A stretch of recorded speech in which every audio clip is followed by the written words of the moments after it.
박성민 목사의 매일 큐티 묵상입니다. 예레미야 29장 1절로 14절입니다. 선지자 예레미야가 예루살렘에서 이 같은 편지를 느부갓네살이 예루살렘에서 바벨론으로 끌고 간 포로 중 남아있는 장로들과 제사장들과 선지자들과 모든 백성에게 보냈는데, 그때는 여고니야 왕과 왕후와 궁중 내시들과 유다와 예루살렘의 고관들과 기능공과 토공들이 예루살렘에서 떠난 후라. 유다 왕 시드기야가 바벨론으로 보내어 바벨론의 왕 느부갓네살에게로 가게 한 사반의 아들 엘라사와 힐기야의 아들 그마랴 편으로 말하되, 만군의 여호와 이스라엘의 하나님께서 예루살렘에서 바벨론으로 사로잡혀 가게 한 모든 포로에게 이와 같이 말씀하시니라. 너희는 집을 짓고 거기에 살며 텃밭을 만들고 그 열매를 먹으라. 아내를 맞이하여 자녀를 낳으며 너희 아들이 아내를 맞이하며 너희 딸이 남편을 맞아 그들로 자녀를 낳게 하여 너희가 거기에서 번성하고 줄어들지 아니하게 하라. 너희는 내가 사로잡혀 가게 한 그 성읍의 평안을 구하고 그를 위하여 여호와께 기도하라. 이는 그 성읍이 평안함으로 너희도 평안할 것임이라. 만군의 여호와 이스라엘의 하나님께서 이와 같이 말하노라. 너희 중에 있는 선지자들에게와 점쟁이에게 미혹되지 말며 너희가 꾼 꿈도 고지 듣고 믿지 말라. 내가 그들을 보내지 아니하였어도 그들이 내 이름으로 거짓을 예언함이라.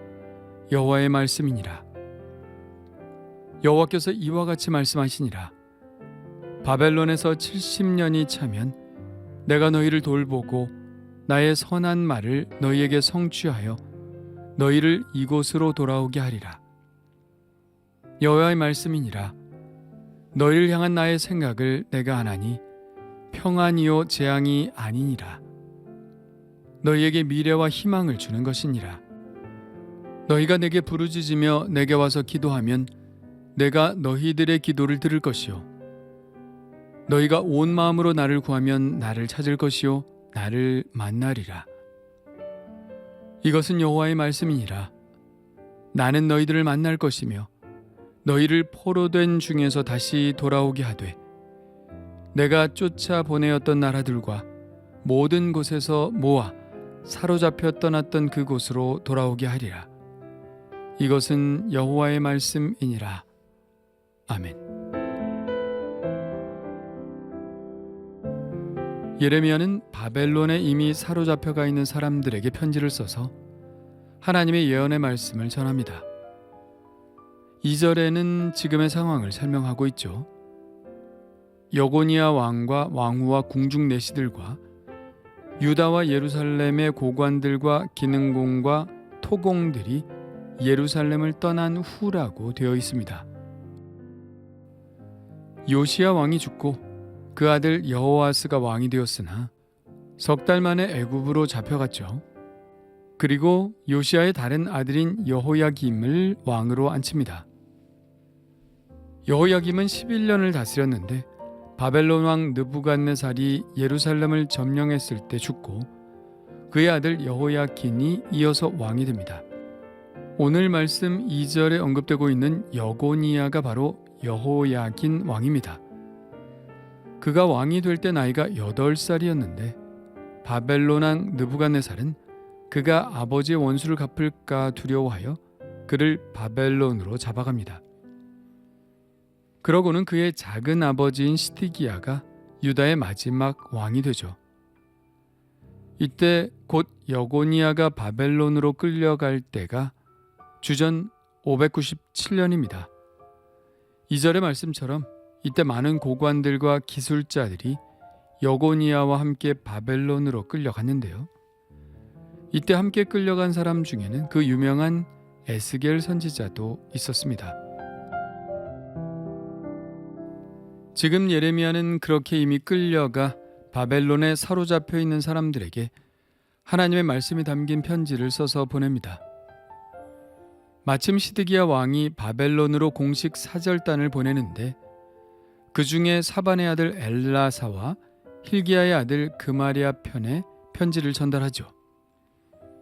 앞서 26장에서도 언급했지만 사반의 집안은 예레미야에게 매우 호의적인 집안이었습니다. 거기에서 사반의 아들 아이감이 예레미야를 숨겨주어 죽음을 면하게 하죠. 그리고 36장에 가면 사반의 또 다른 아들인 그마리아의 방에서 예레미야의 시종 바룩이 예레미야가 전해준 하나님의 말씀을 기록합니다. 예레미야는 바로 그들의 도움으로 편지를 바벨론에 전달하죠. 그렇다면 예레미야의 편지의 내용은 무엇일까요? 요약하자면 포로지에서 집 짓고 농사 짓고 결혼하고 자식들 낳으면서 잘 살라는 것입니다. 그리고 그들이 살고 있는 바벨론 성읍의 평안을 구하고 통치자 느부갓네살을 위해 기도하라고 하죠. 그래야 너희도 평안할 것이라고요. 이것은 어찌 보면 희망을 버리라는 말처럼 들립니다.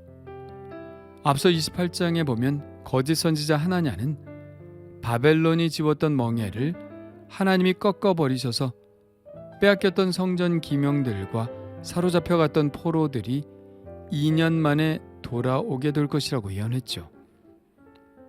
그런 예언은 포로로 잡혀갔던 자들에게 혹시나 하는 희망을 주었을 것입니다. 그러나 예레미야는 지금 그런 헛된 꿈을 버리라고 말하고 있죠.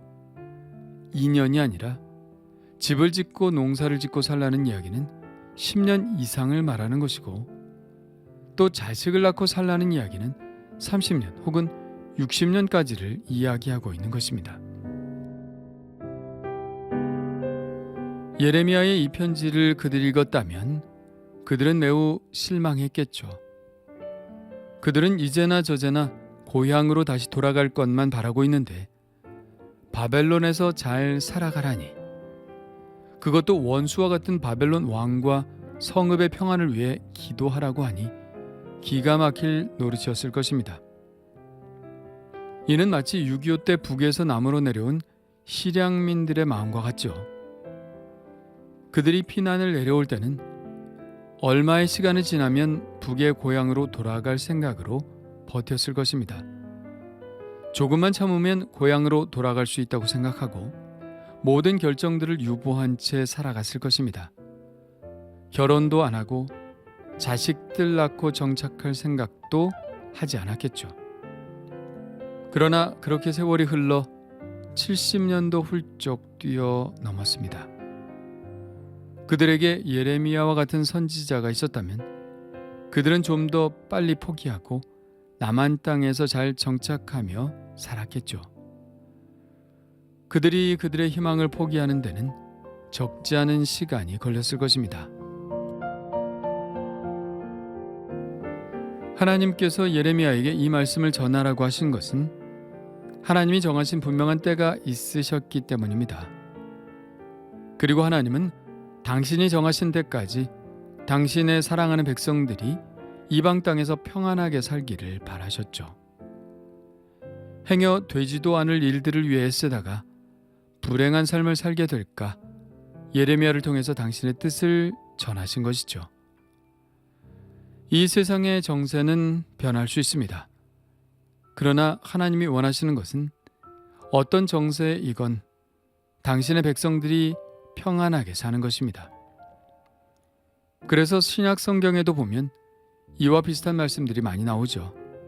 가령 디모데전서에 나오는 이와 같은 말씀입니다.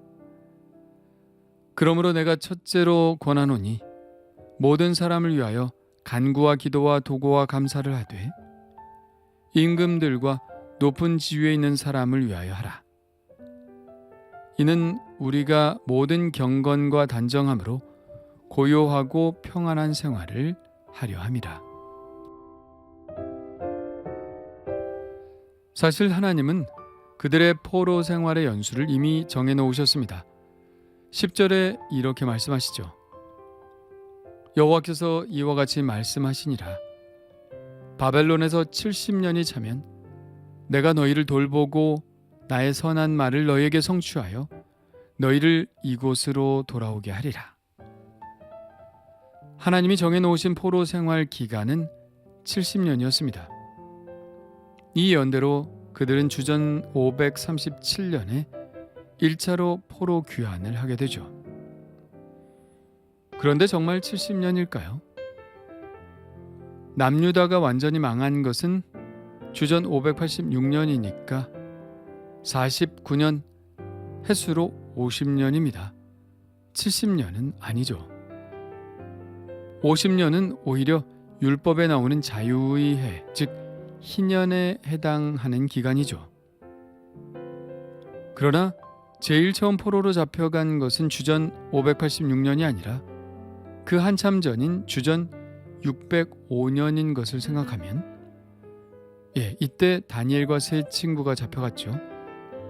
정확히 68년입니다. 그러나 이것도 70년은 아니죠. 그래서 어떤 학자들은 정확한 70년이 아니라 어림잡아 70년이라고 한 것이라고 말하기도 합니다. 그러나 새로운 해석도 있죠.